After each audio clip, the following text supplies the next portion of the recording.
Moby-Dick by Herman Melville. Chapter 54. The Town Ho's Story. As told at the Golden Inn. The Cape of Good Hope, and all the watery region about there, is much like some noted four corners of a great highway, where you meet more travellers than in any other part. It was not very long after speaking the Goney that another homeward bound whaleman, the Town Ho, was encountered. She was manned almost wholly by Polynesians. In the short gam that ensued, she gave us strong news of Moby-Dick. To some, the general interest in the white whale was now wildly heightened by a circumstance of the Town Ho's story, which seemed obscurely to involve with the whale a certain wondrous inverted visitation of one of those so-called judgments of God which are at times said to overtake some men. This latter circumstance, with its own particular accompaniments, forming what may be called the secret part of the tragedy about to be narrated, never reached the ears of Captain Ahab or his mates. For that secret part of the story was unknown to the captain of the Town Ho himself.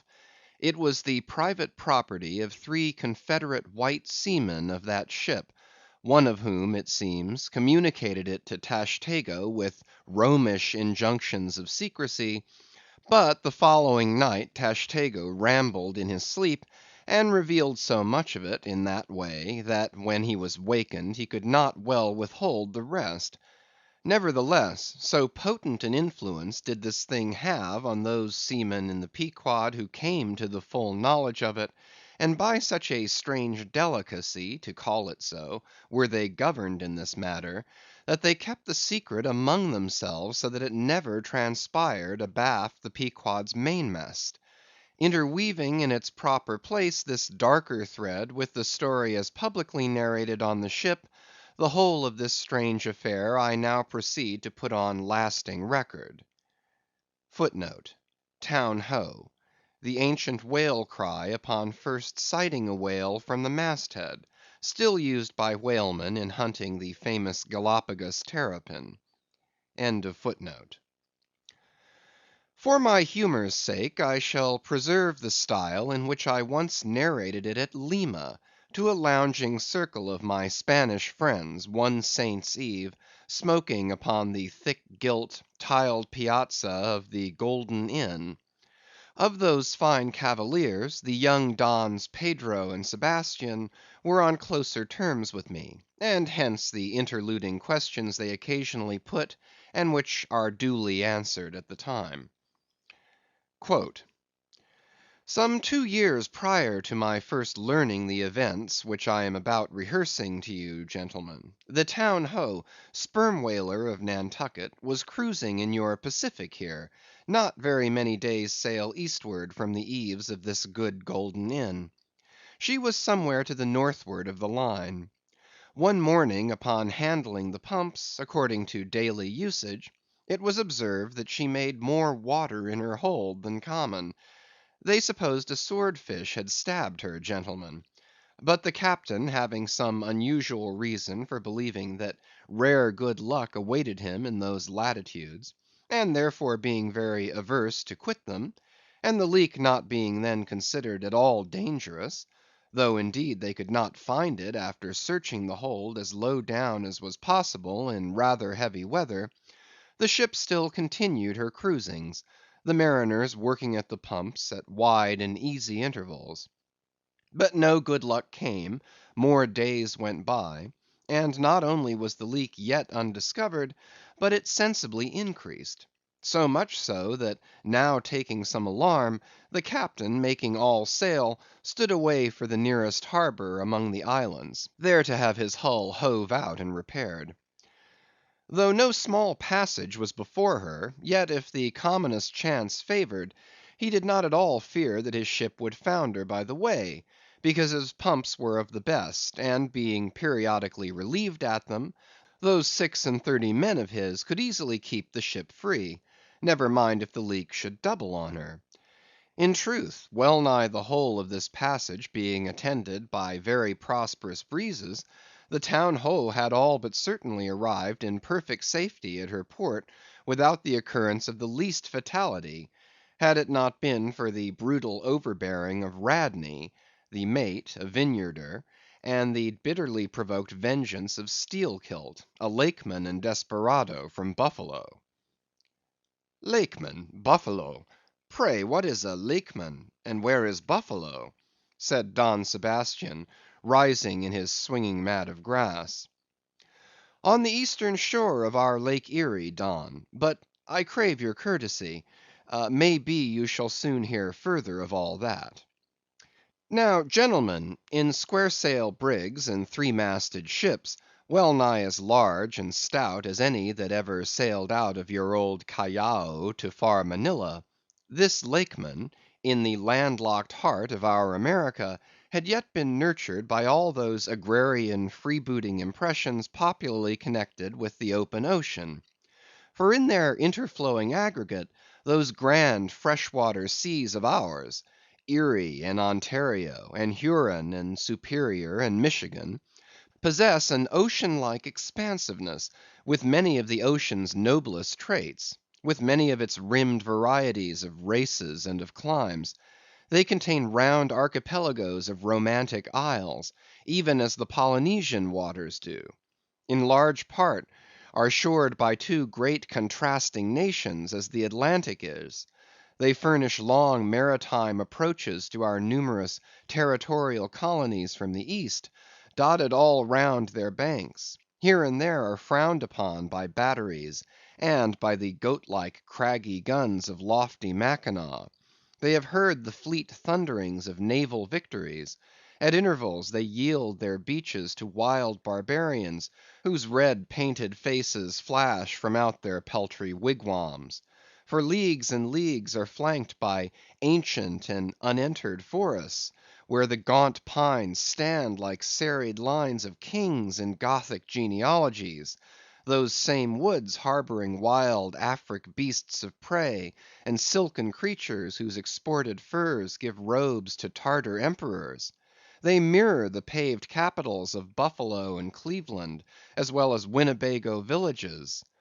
They float alike the full‐rigged merchant ship, the armed cruiser of the state, the steamer, and the beach canoe.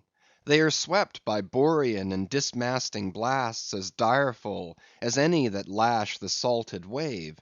They know what shipwrecks are, for out of sight of land, however inland, they have drowned full many a midnight ship with all its shrieking crew. Thus, gentlemen, though an inlander, Steelkilt was wild ocean born and wild ocean nurtured; as much of an audacious mariner as any. And for Radney, though in his infancy he may have laid him down on the lone Nantucket beach, to nurse at his maternal sea; though in after life he had long followed our austere Atlantic, and your contemplative Pacific; yet he was quite as vengeful and full of social quarrel as the backwoods seaman, fresh from the latitudes of buckhorn handled bowie knives. Yet was this Nantucketer a man with some good hearted traits; and this Lakeman a mariner, who though a sort of devil indeed, might yet by inflexible firmness, only tempered by that common decency of human recognition which is the meanest slave's right; thus treated, this Steelkilt had long been retained harmless and docile. At all events, he had proved so thus far; but Radney was doomed and made mad, and Steelkilt—but, gentlemen, you shall hear. It was not more than a day or two, at the furthest, after pointing her prow for her island haven, that the Town Ho's leak seemed again increasing; but only so as to require an hour or more at the pumps every day. You must know that in a settled and civilized ocean like our Atlantic, for example, some skippers think little of pumping their whole way across it; though of a still sleepy night, should the officer of the deck happen to forget his duty in that respect, the probability would be that he and his shipmates would never again remember it, on account of all hands gently subsiding to the bottom. Nor in the solitary and savage seas far from you to the westward, gentlemen, Is it altogether unusual for ships to keep clanging at their pump handles in full chorus, even for a voyage of considerable length? That is, if it lie along a tolerably accessible coast, or if any other reasonable retreat is afforded them. It is only when a leaky vessel is in some very out of the way part of those waters, some really landless latitude, that her captain begins to feel a little anxious. Much this way had it been with the Town Ho. So when her leak was found gaining once more, there was in truth some small concern manifested by several of her company, especially by Radney the mate. He commanded the upper sails to be well hoisted, sheeted home anew, and every way expanded to the breeze. Now this Radney, I suppose, was as little of a coward, and as little inclined to any sort of nervous apprehensiveness touching his own person, as any fearless, unthinking creature on land or on sea that you can conveniently imagine, gentlemen. Therefore, when he betrayed this solicitude about the safety of the ship, some of the seamen declared that it was only on account of his being a part owner in her. So when they were working that evening at the pumps, there was on this head no small gamesomeness slyly going on among them, as they stood with their feet continually overflowed by the rippling clear water, clear as any mountain spring, gentlemen, that, bubbling from the pumps, ran across the deck, and poured itself out in steady spouts at the lee scupper holes. Now, as you well know, it is not seldom the case in this conventional world of ours, watery or otherwise, that when a person placed in command over his fellow men finds one of them to be very significantly his superior in general pride of manhood, straightway against that man he conceives an unconquerable dislike and bitterness. And if he have a chance, he will pull down and pulverize that subaltern's tower, and make a little heap of dust of it.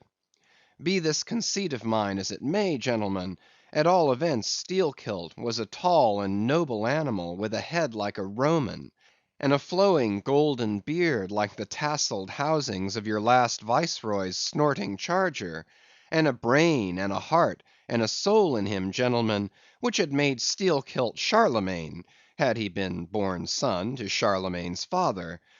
But Radney, the mate, was as ugly as a mule, yet as hardy, as stubborn, as malicious.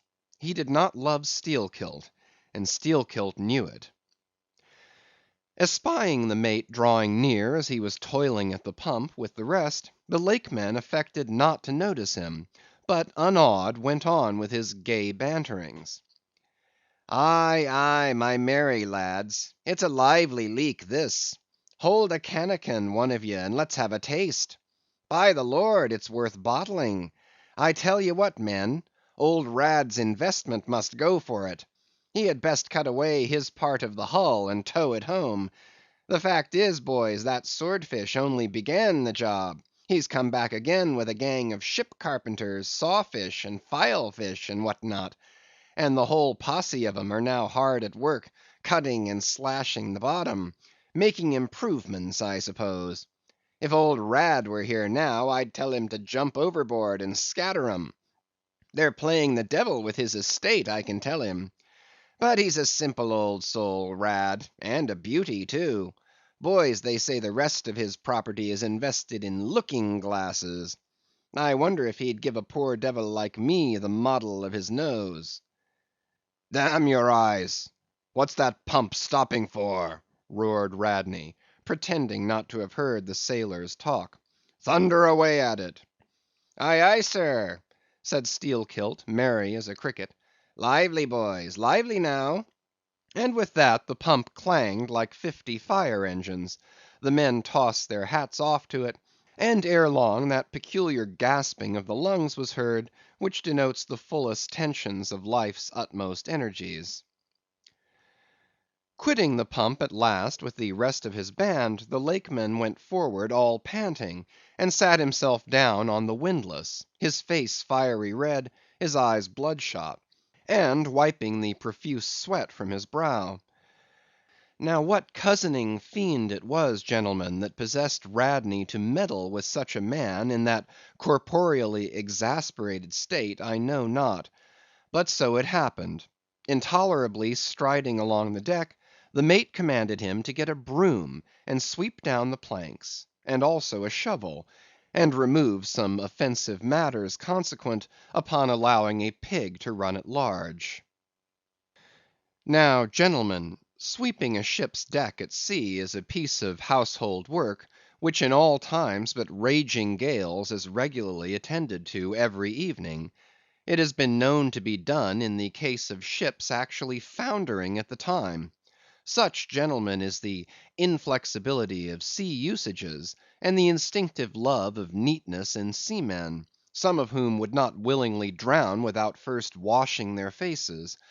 But in all vessels this broom business is the prescriptive province of the boys, if boys there be aboard.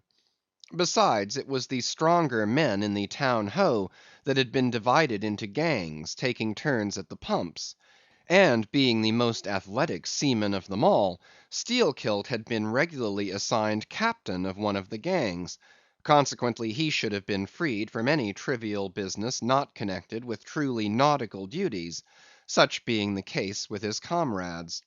I mention all of these particulars so that you may understand exactly how this affair stood between the two men. But there was more than this. The order about the shovel was almost as plainly meant to sting and insult Steelkilt as though Radney had spat in his face. Any man who has gone sailor in a whale ship will understand this; and all this, and doubtless much more, the Lakeman fully comprehended when the mate uttered his command. But as he sat still for a moment, and as he steadfastly looked into the mate's malignant eye, and perceived the stacks of powder casks heaped up in him, and the slow match silently burning along towards them; as he instinctively saw all this, that strange forbearance and unwillingness to stir up the deeper passionateness in any already ireful being, a repugnance most felt, when felt at all, by really valiant men, even when aggrieved; this nameless phantom feeling, gentlemen, stole over Steelkilt. Therefore, in his ordinary tone, only a little broken by the bodily exhaustion he was temporarily in, he answered him saying that sweeping the deck was not his business, and he would not do it. And then, without at all alluding to the shovel, he pointed to three lads as the customary sweepers, who, not being billeted at the pumps, had done little or nothing all day. To this Radney replied with an oath, in a most domineering and outrageous manner, unconditionally reiterating his command, meanwhile advancing upon the still seated Lakeman with an uplifted cooper's club hammer, which he had snatched from a cask near by. Heated and irritated as he was by his spasmodic toil at the pumps, for all his first nameless feeling of forbearance, the sweating Steelkilt could but ill brook this bearing in the mate. But somehow still smothering the conflagration within him, without speaking he remained doggedly rooted to his seat; till at last the incensed Radney shook the hammer within a few inches of his face, furiously commanding him to do his bidding. Steelkilt rose, and slowly retreating round the windlass, steadily followed by the mate with his menacing hammer, deliberately repeated his intention not to obey. Seeing, however, that his forbearance had not the slightest effect, by an awful and unspeakable intimation with his twisted hand, he warned off the foolish and infatuated man; but it was to no purpose; and in this way the two went once slowly round the windlass, when resolved at last no longer to retreat, bethinking him that he had now forborne as much as comported with his humor, the Lakeman paused on the hatches, and thus spoke to the officer: "Mr. Radney, I will not obey you. Take that hammer away, or look to yourself." But the predestinated mate coming still closer to him, where the Lakeman stood fixed, now shook the heavy hammer within an inch of his teeth, meanwhile repeating a string of insufferable maledictions. Retreating not the thousandth part of an inch, Stabbing him in the eye with the unflinching poniard of his glance, Steelkilt, clenching his right hand behind him, and creepingly drawing it back, told his persecutor that if the hammer but grazed his cheek, he, Steelkilt, would murder him. But, gentlemen, the fool had been branded for the slaughter by the gods. Immediately the hammer touched his cheek, the next instant the lower jaw of the mate was stove in his head; he fell on the hatch spouting blood like a whale. Ere the cry could go aft, Steelkilt was shaking one of the backstays leading far aloft, to where two of his comrades were standing their mastheads. They were both Canallers. "Canallers!" cried Don Pedro. "We have seen many whale ships in our harbors, but never heard of your Canallers. Pardon, who and what are they?" "Canallers, Don, are the boatmen belonging to our grand Erie Canal. You must have heard of it." "Nay, Senor. Hereabouts in this dull, warm, most lazy and hereditary land, we know but little of your vigorous North." "Aye? Well then, Don, refill my cup. Your chicha's very fine, and ere proceeding further, I will tell you what our Canallers are, for such information may throw sidelight upon my story. For 360 miles, gentlemen, through the entire breadth of the State of New York, through numerous populous cities and most thriving villages, through long, dismal, uninhabited swamps and affluent cultivated fields, unrivalled for fertility, by billiard room and bar room, through the holy of holies of great forests, on Roman arches over Indian rivers, through sun and shade, by happy hearts or broken, through all the wide contrasting scenery of those noble Mohawk counties, and especially by rows of snow-white chapels, whose spires stand almost like milestones, flows one continual stream of Venetianly corrupt and often lawless life. There's your true Ashantee, gentlemen; there howl your pagans, where you ever find them, next door to you, under the long flung shadow and the snug patronizing lee of churches. For by some curious fatality, as it is often noted of your metropolitan freebooters that they ever encamp around the halls of justice, so sinners, gentlemen, most abound in holiest vicinities. "Is that a friar passing?" said Don Pedro, looking downwards into the crowded piazza with humorous concern. "Well, for our northern friend, Dame Isabella's Inquisition wanes in Lima," laughed Don Sebastian. "Proceed, Senor." "A moment, pardon," cried another of the company.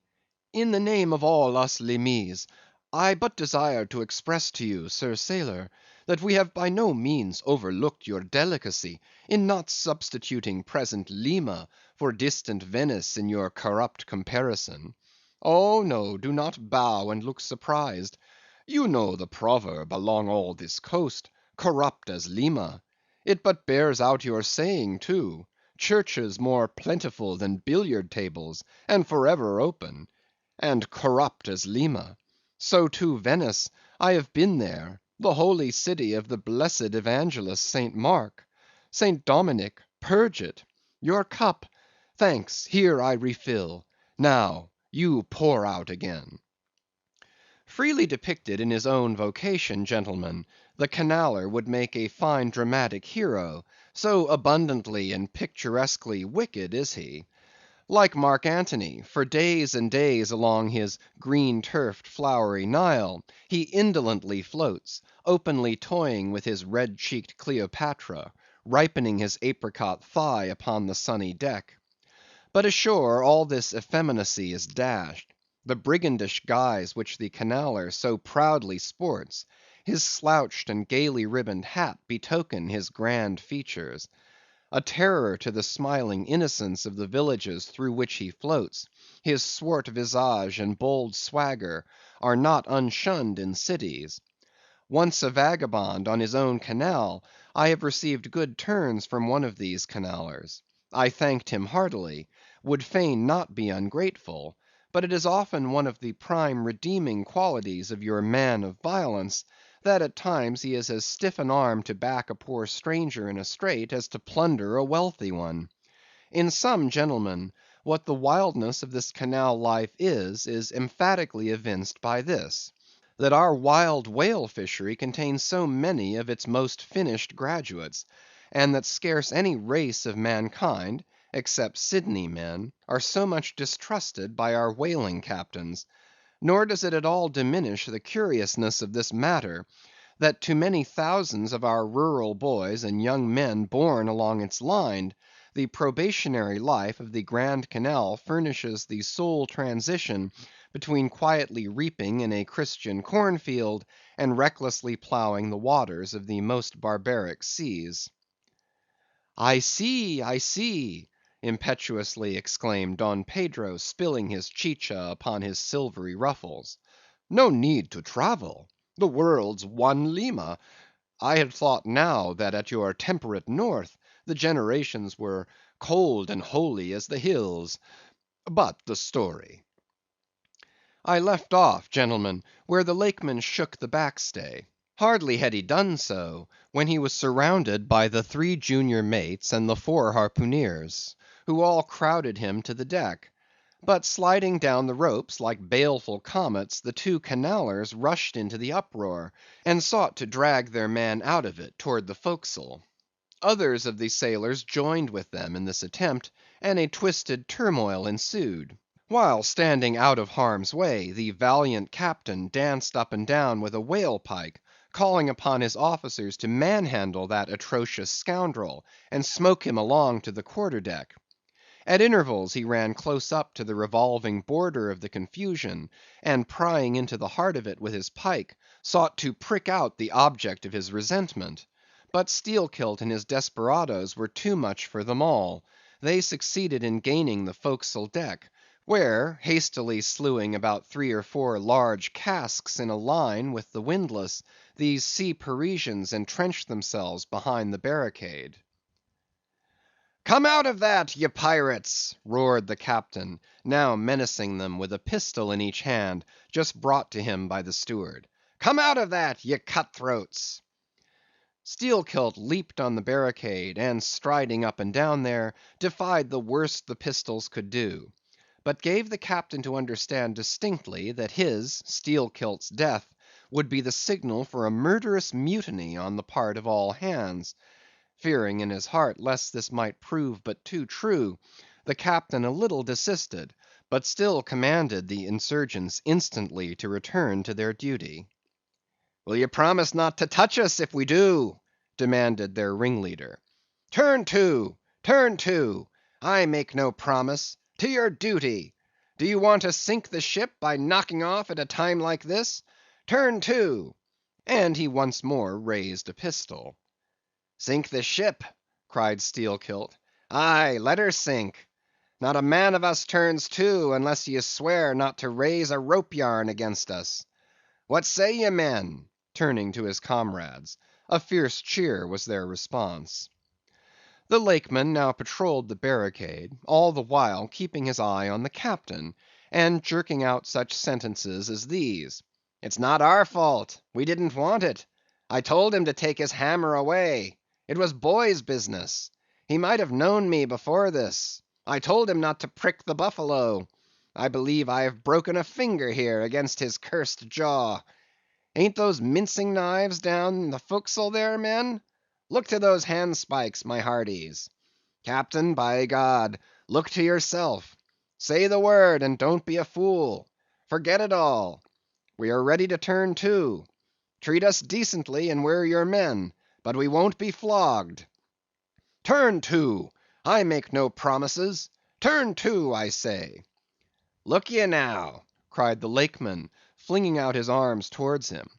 "There are a few of us here, and I am one of them, who have shipped for the cruise, d'ye see. Now, as you well know, sir, we can claim our discharge as soon as the anchor is down.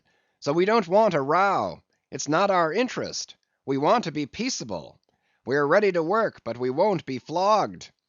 "Turn to!" roared the captain. Steelkilt glanced round him a moment, and then said, "I tell you what it is now, captain. rather than kill you and be hung for such a shabby rascal. We won't lift a hand against you unless you attack us. But till you say the word about not flogging us, we don't do a hand's turn. Down into the forecastle then, down with ye. I'll keep ye there till you're sick of it. Down you go. Shall we? Cried the ringleader to his men. Most of them were against it, but at length, in obedience to Steelkilt, they preceded him down into their dark den, growlingly disappearing like bears into a cave.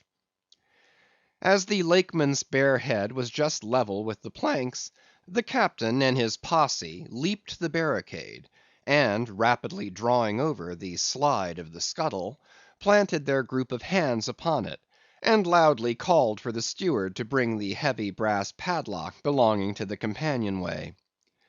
Then opening the slide a little, the captain whispered something down the crack, closed it, and turned the key upon them, 10 in number, leaving on deck some 20 or more, who thus far had remained neutral.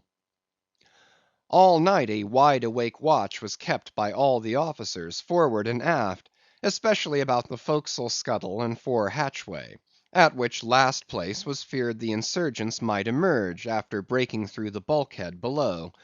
But the hours of darkness passed in peace, the men who still remained at their duty toiling hard at the pumps, whose clinking and clanking at intervals through the dreary night dismally resounded through the ship. At sunrise the captain went forward, and knocking on the deck, summoned the prisoners to work, but with a yell they refused.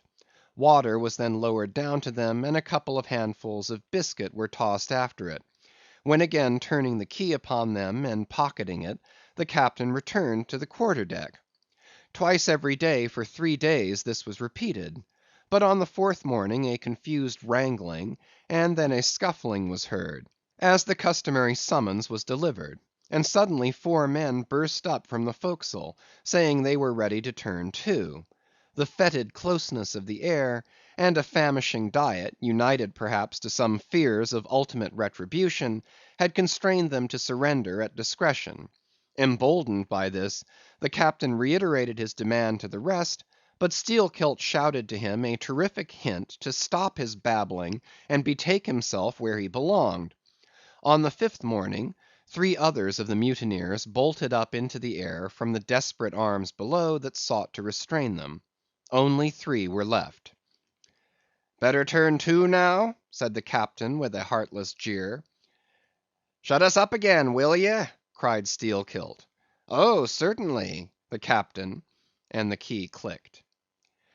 It was at this point, gentlemen, that, enraged by the defection of 7 of his former associates, and stung by the mocking voice that had last hailed him, and maddened by his long entombment in a place as black as the bowels of despair, it was then that Steelkilt proposed to the 2 Canallers, thus far apparently of one mind with him, to burst out of their hole at the next summoning of the garrison, and armed with their keen mincing knives, long crescentic, heavy implements with a handle at each end, run amuck from bowsprit to taffrail, and if by any devilishness of desperation possible, seize the ship. For himself, he would do this, he said, whether they joined him or not. That was the last night he should spend in that den. But the scheme met with no opposition on the part of the other 2. They swore they were ready for that, or for any other mad thing, for anything, in short, but a surrender. And what was more, they each insisted on being the first man on deck, when the time to make the rush should come. But to this their leader as fiercely objected, reserving that priority for himself, particularly as his 2 comrades would not yield the one to the other in the matter. And both of them could not be first, for the latter would but admit 1 man at a time. And here, gentlemen, the foul play of these miscreants must come out. Upon hearing the frantic project of their leader, each in his own separate soul had suddenly lighted, it would seem, upon the same piece of treachery, namely, to be foremost in breaking out, in order to be the first of the 3, though the last of the 10, to surrender, and thereby secure whatever small chance of pardon such conduct might merit. But when Steelkilt made known his determination still to lead them to the last, They in some way, by some subtle chemistry of villainy, mixed their before secret treacheries together, and when their leader fell into a doze, verbally opened their souls to each other in 3 sentences, and bound the sleeper with cords, and gagged him with cords, and shrieked out for the captain at midnight. Thinking murder at hand, and smelling in the dark for the blood, he and all his armed mates and harpooneers rushed for the forecastle. In a few minutes the scuttle was opened, and bound hand and foot, the still struggling ringleader was shoved up into the air by his perfidious allies, who at once claimed the honor of securing a man who had been fully ripe for murder. But all these were collared, and dragged along the deck like dead cattle, and side by side were seized up into the mizzen rigging, like 3/4 of meat, and there they hung till morning. "Damn ye!" cried the captain, pacing to and fro before them, "the vultures would not touch ye, ye villains!" At sunrise he summoned all hands, and separating those who had rebelled from those who had taken no part in the mutiny, he told the former that he had a good mind to flog them all round; thought, upon the whole, he would do so; he ought to; justice demanded it; but for the present, considering their timely surrender, he would let them go with a reprimand, which he accordingly administered in the vernacular. "But as for you, ye carrion rogues," turning to the 3 men in the rigging, "for you, I mean to mince you up for the try pots." And seizing a rope, he applied it with all his might to the backs of the 2 traitors, till they yelled no more, but lifelessly hung their heads sideways, as the 2 crucified thieves are drawn. "My wrist is sprained with ye," he cried at last, "but there's still rope enough left for you, my fine bantam, that wouldn't give up. Take that gag from his mouth, and let us hear what he can say for himself."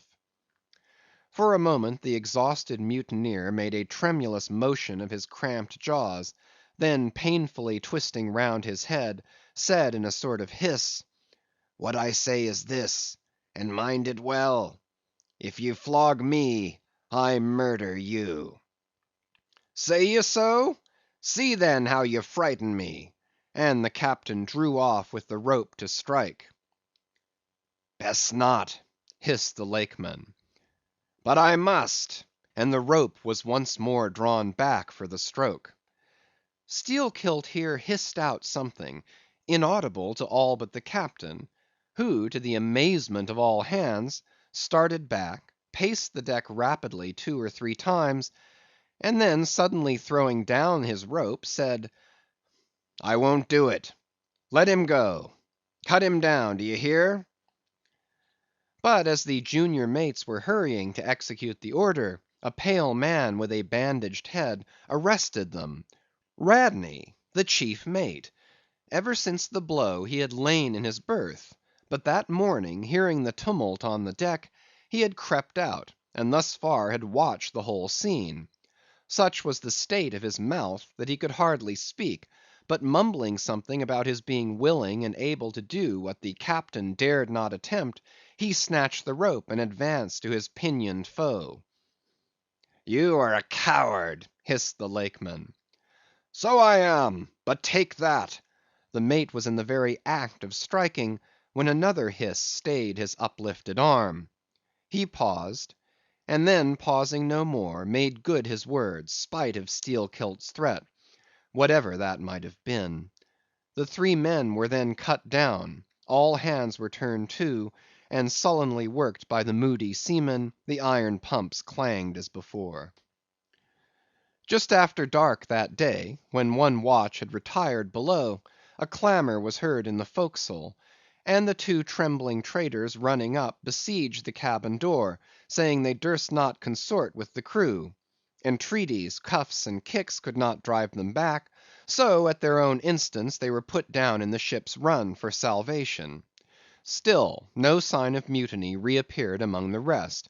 On the contrary, it seemed that mainly at Steelkilt's instigation they had resolved to maintain the strictest peacefulness, obey all orders to the last, and when the ship reached port, desert her in a body. But in order to ensure the speediest end to the voyage, they all agreed to another thing, namely, not to sing out for whales in case any should be discovered. For spite of her leak, and spite of all her other perils, the Town Ho still maintained her mastheads, and her captain was just as willing to lower for a fish at that moment as on the day his craft first struck the cruising ground; and Radney, the mate, was quite as ready to change his berth for a boat, and with his bandaged mouth seek to gag in death the vital jaw of the whale. But though the Lakeman had induced the seamen to adopt this sort of passiveness in their conduct, he kept his own counsel, at least till all was over, concerning his own proper and private revenge upon the man who had stung him in the ventricles of his heart. He was in Radney, the chief mate's watch; and as if the infatuated man sought to run more than half way to meet his doom, after the scene at the rigging, he insisted, against the express counsel of the captain, upon resuming the head of his watch at night. Upon this, and one or two other circumstances, Steelkilt systematically built the plan of his revenge. During the night Radney had an unseamanlike way of sitting on the bulwarks of the quarter deck, and leaning his arm upon the gunwale of the boat which was hoisted up there, a little above the ship's side. In this attitude, it was well known, he sometimes dozed. There was a considerable vacancy between the boat and the ship, and down between this was the sea. Steelkilt calculated his time, and found that his next trick at the helm would come round at 2 o'clock, in the morning of the third day from that in which he had been betrayed. At his leisure he employed the interval in braiding something very carefully in his watches below. "What are you making there?" said a shipmate. "What d'ye think? What does it look like?" "Like a lanyard for your bag; but it's an odd one, seems to me." "Yes, rather oddish," said the Lakeman, holding it at arm's length before him; "but I think it will answer. Shipmate, I haven't enough twine; have you any?" But there was none in the forecastle. "Then I must get some from old Rad." And he rose to go aft. "You don't mean to go a begging to him?" said a sailor. "Why not? Do you think he won't do me a turn when it's to help himself in the end, shipmate?"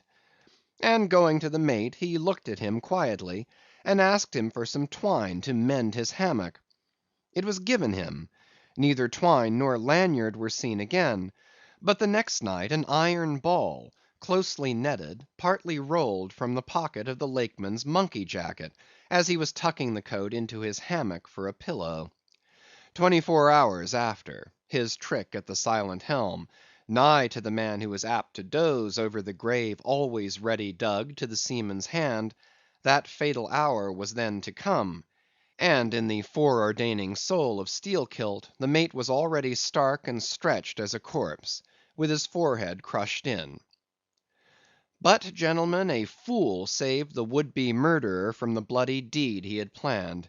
Yet complete revenge he had, and without being the avenger; for by a mysterious fatality, Heaven itself seemed to step in and take out of his hands into its own the damning thing he would have done.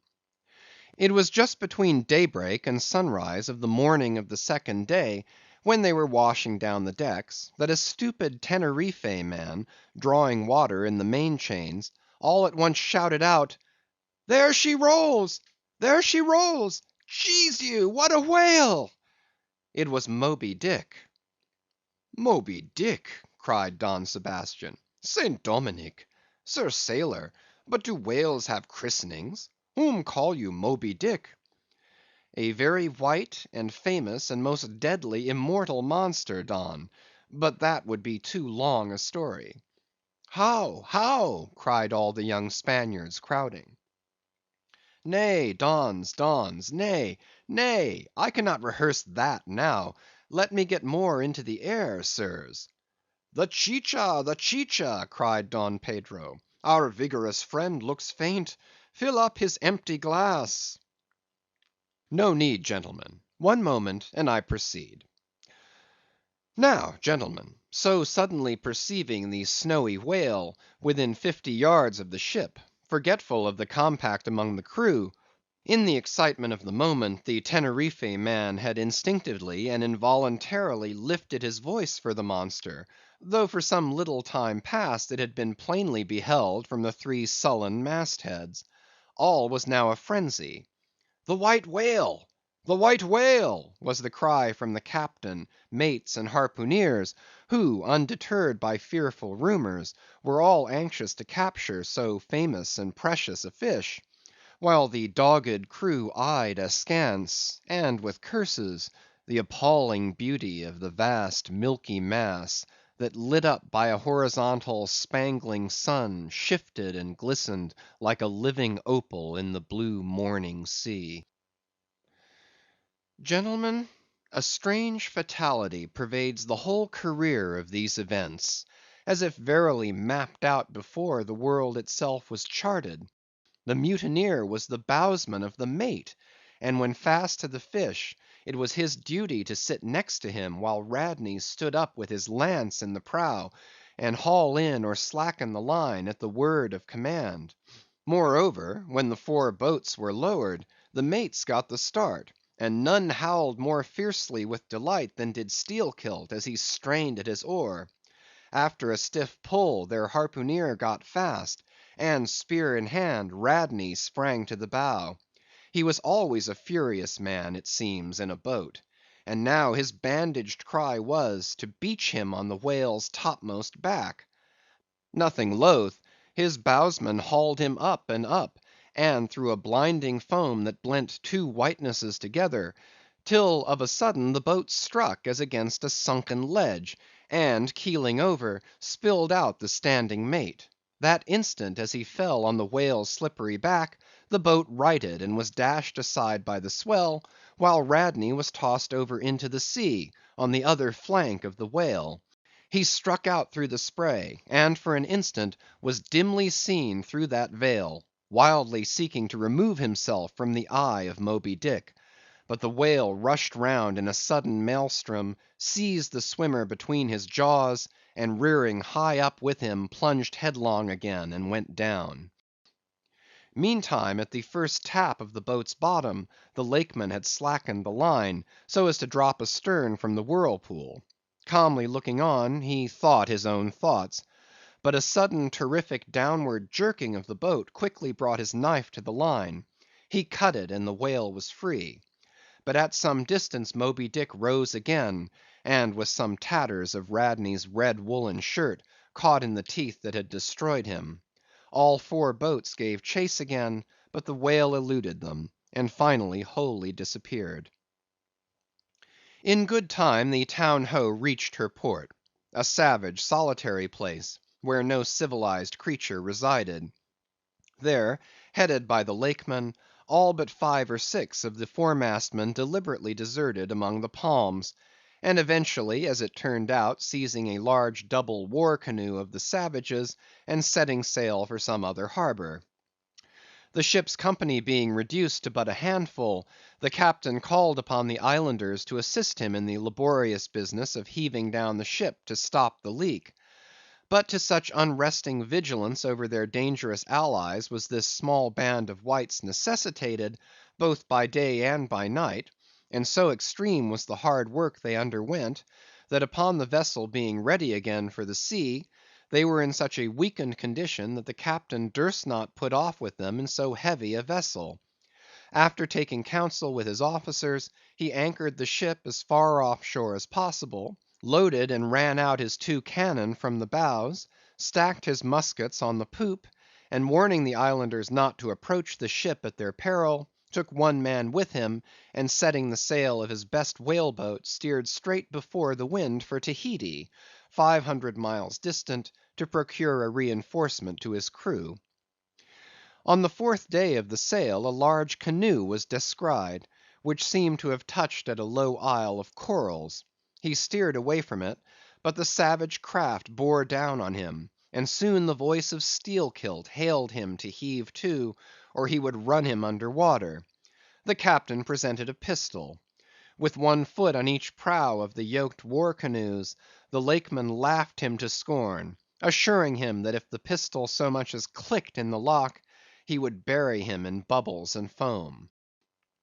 "What do you want of me?" cried the captain. "Where are you bound, and for what are you bound?" demanded Steelkilt. "No lies." "I am bound to Tahiti for more men." "Very good. Let me board you a moment. I come in peace." With that he leaped from the canoe, swam to the boat, and climbing the gunwale, stood face to face with the captain. "Cross your arms, sir. Throw back your head. Now repeat after me. As soon as Steelkilt leaves me, I swear to beach this boat on yonder island, and remain there 6 days. If I do not, may lightning strike me." "A pretty scholar," laughed the Lakeman. "Adios, Senor," and leaping into the sea, he swam back to his comrades. Watching the boat till it was fairly beached, and drawn up to the roots of the cocoa nut trees, Steelkilt made sail again, and in due time arrived at Tahiti, his own place of destination. There luck befriended him; 2 ships were about to sail for France, and were providentially in want of precisely that number of men which the sailor headed. They embarked, and so for ever got the start of their former captain, had he been at all minded to work them legal retribution. Some 10 days after the French ships sailed, the whale boat arrived, and the captain was forced to enlist some of the more civilized Tahitians, who had been somewhat used to the sea. Chartering a small native schooner, he returned with them to his vessel, and finding all right there, again resumed his cruisings. Where Steelkilt now is, gentlemen, none know; but upon the island of Nantucket, the widow of Radney still turns to the sea, which refuses to give up its dead; still in dreams sees the awful white whale that destroyed him. "Are you through?" said Don Sebastian quietly. "I am, Don." "Then I entreat you, tell me if to the best of your own convictions, this your story is in substance really true. It is so passing wonderful. Did you get it from an unquestionable source? Bear with me if I seem to press." "Also bear with all of us, Sir Sailor, for we all join in Don Sebastian's suit," cried the company, with exceeding interest. "Is there a copy of the Holy Evangelists at the Golden Inn, gentlemen?" "Nay," said Don Sebastian, "but I know a worthy priest near by, who will quickly procure one for me. I go for it; but are you well advised? This may grow too serious." "Will you be so good as to bring the priest also, Don?" "Though there are no auto da fés in Lima now," said one of the company to another, "I fear our sailor friend runs risk of the archiepiscopacy. Let us withdraw more out of the moonlight. I see no need of this." "Excuse me for running after you, Don Sebastian; but may I also beg that you will be particular in procuring the largest sized evangelists you can." "This is the priest, and he brings you the evangelists," said Don Sebastian gravely, returning with a tall and solemn figure. "Let me remove my hat. Now, venerable priest, further into the light, and hold the holy book before me, that I may touch it. So help me Heaven, and on my honor, the story I have told you, gentlemen, is in substance, and its great items, true. I know it to be true. It happened on this ball. I trod the ship. I knew the crew. I have seen and talked with Steelkilt since the death of Radney." Chapter 54